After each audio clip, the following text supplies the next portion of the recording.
Alright, so I wanted to go on a wrestling rant the other day while I was out for a walk, but unfortunately the storage space ran out and I'm using my old phone here because it still has space. So this is pretty much me starting again. Um, right, so we are 2 Saturdays away from Survivor Series. They've now called it War Games recent years, and this is the take it home event before the old year closes, and we're moving into WrestleMania season. Um, we have on the card here. We have the main event would be the OG Bloodline, the Roman Reigns Bloodline with the Usos and their friend Sami Zayn there, versus the new Bloodline run by Solo Sikoa and all these new goons he's been adding on throughout the year. So before I go into the War Games and then talk about what I think is going to take place at WrestleMania 41 in Vegas next April, I want to sort of go all the way back to just after WrestleMania 40 there, particularly two storylines that have been intertwining with each other throughout this year. The WWE Championship scene and the Bloodline program. So WrestleMania 40 was the place where Cody Rhodes finally finished his story and won the championship of Roman Reigns.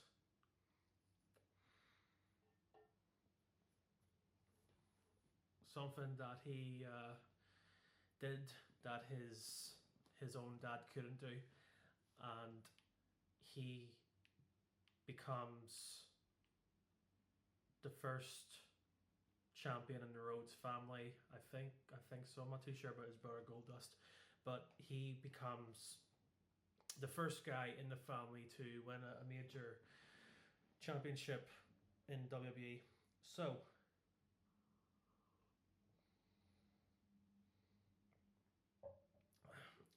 his long storyline with Roman Reigns at that point ended after Roman had a successful 4-year long title reign. He has dominated everybody. He drops it to Cody because he was the only man to be big enough to beat Roman. But now, particularly the next Monday Night Raw and the next Friday Night SmackDown afterwards. I'll start off with the Monday Night Raw. Cody Rhodes then gets confronted by The Rock. That The Rock said his Cody's storyline with Roman Reigns has ended, but his story with The Rock is now just begun. So they pretty much plant the seeds for potential showdown between the two somewhere down the line. I'll speak about that in a bit.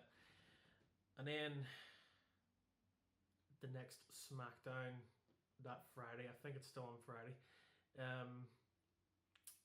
Obviously, it's kind of not a surprise that Roman is gone. Usually after WrestleMania, Roman kind of disappears for a while. So he disappears anyway, especially after that big long title reign he's had. Solo Sikoa then starts to take matters into his own hands and sort of build the bloodline right back up again. And if you remember Solo Sikoa, he was the guy who was Roman Reigns' enforcer in that bloodline. But then we've seen he kicks out. He beats up his brother Jimmy badly, and he brings in a new guy, a Tongan guy, not really blood related, and so we have both storylines pretty much updated. Cody Rhodes has a new big challenger lurking in the shadows for later on down the line in The Rock, and then we have Solo kind of now becoming the man of the Bloodline, and these two storylines progress. So in the meantime, Cody Rhodes has a bit of a brief program of title defenses against AJ Styles, kind of not really that big, and then you have Solo Sikoa feuding with Randy and Kevin Owens, and then along the way he adds more Bloodline members, and they freak out Paul Heyman, and Paul Heyman's like, when is he coming back, referring to Roman Reigns, and Solo's just kind of like wavering away from the answer, from the question, and he gets angry every time Roman Reigns gets mentioned, but then eventually Paul Heyman then gets written off TV with a big massive beatdown against all members of this new bloodline. So fast forward to SummerSlam, we have Cody Rhodes, still a champion, against Solo Sikoa, the new self-appointed tribal chief.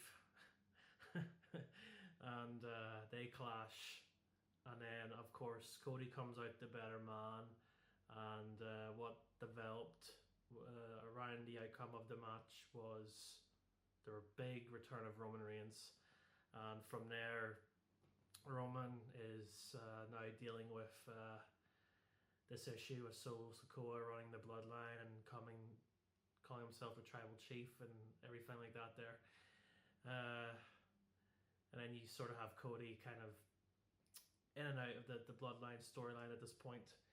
And now, fast forward to now, we have Cody kind of in a bit of a gripe with Kevin Owens here, because he feels disrespected and overlooked and all the rest of it. And you have right now Roman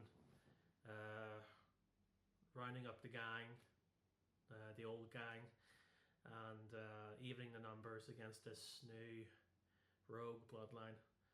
And now we have War Games. So here's what I think may look like going into WrestleMania next April. First of all, Cody is still the champion. He's still kind of like the company guy, the big face of the company. And we have Roman Reigns, and then we have the final boss, The Rock, who made his intentions clear there at the end of the Blood event that he's the head of the TKO board, if it's called, I think, and he's the man with the power and the authority, and him just sort of showing up and staring down Roman Reigns and Cody Rhodes in that ring after that match just sort of showed, like, he's the man in authority. Now,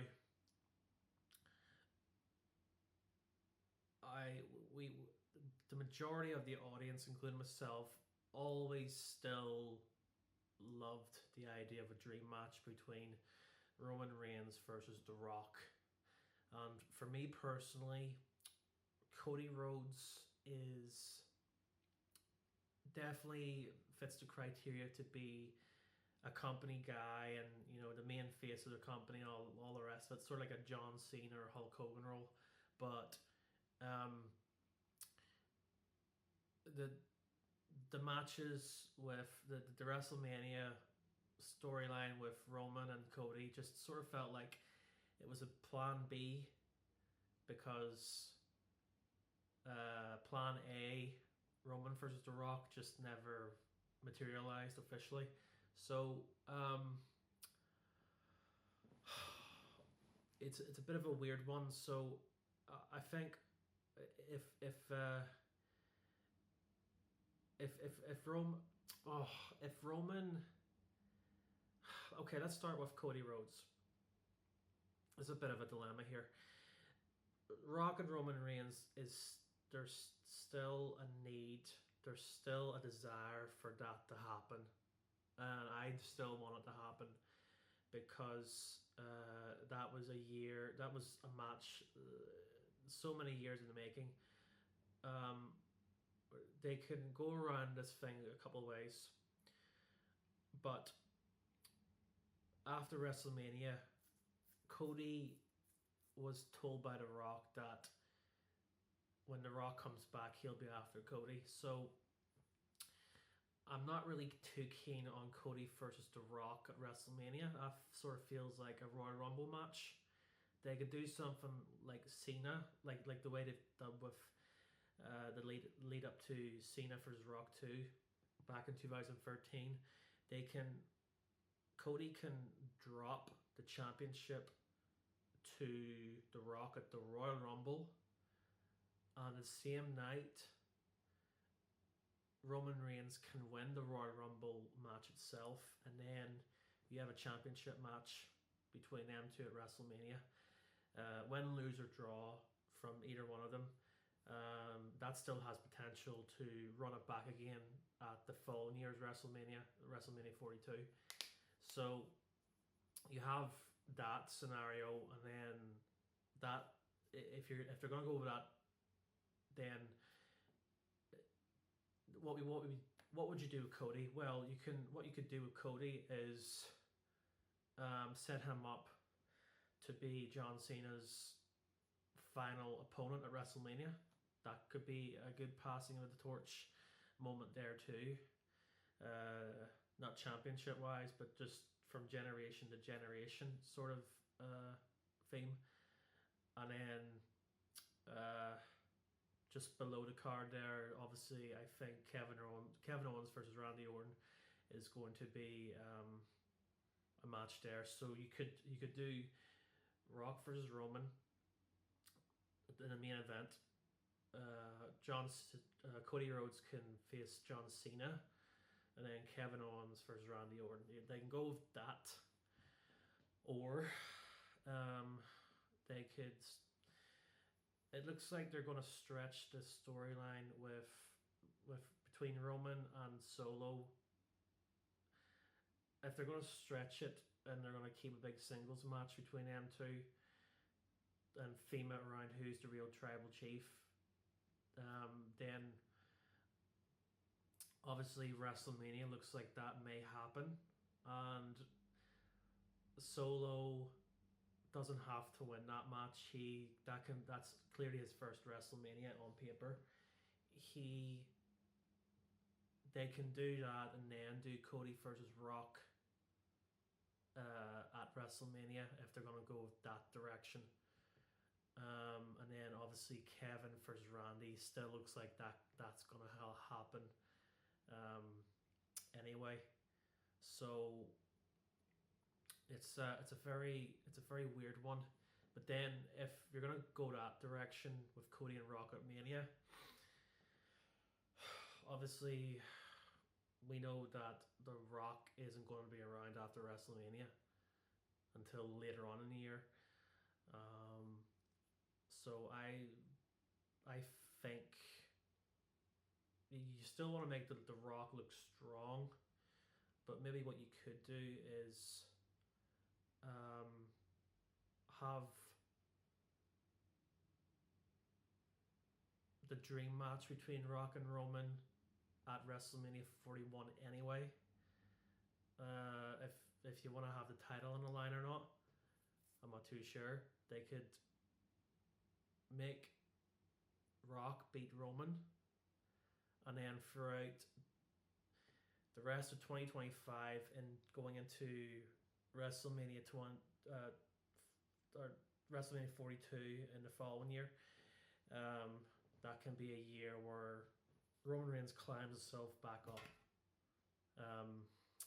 to get revenge on The Rock, and then The Rock can drop the belt to Roman, and Roman Reigns is champion again. But I think for now, it's kind of all up in the air right now. They want to keep Cody as the company man position.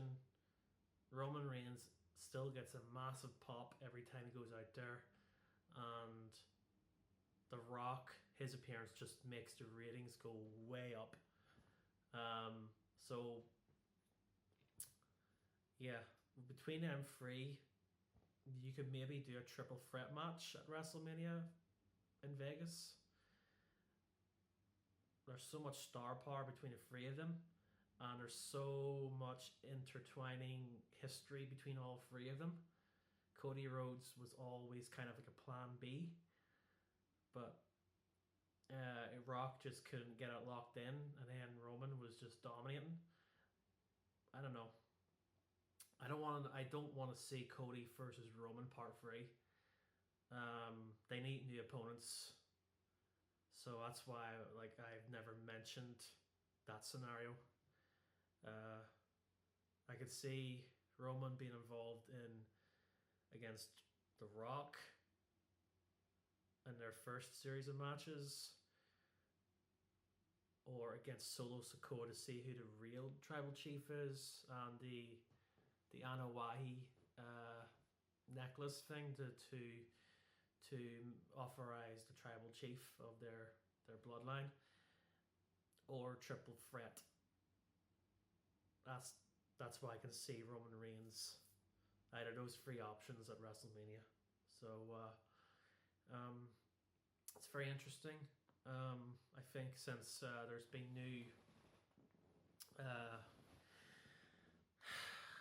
leadership and management, the storylines, particularly them two, have been very intriguing.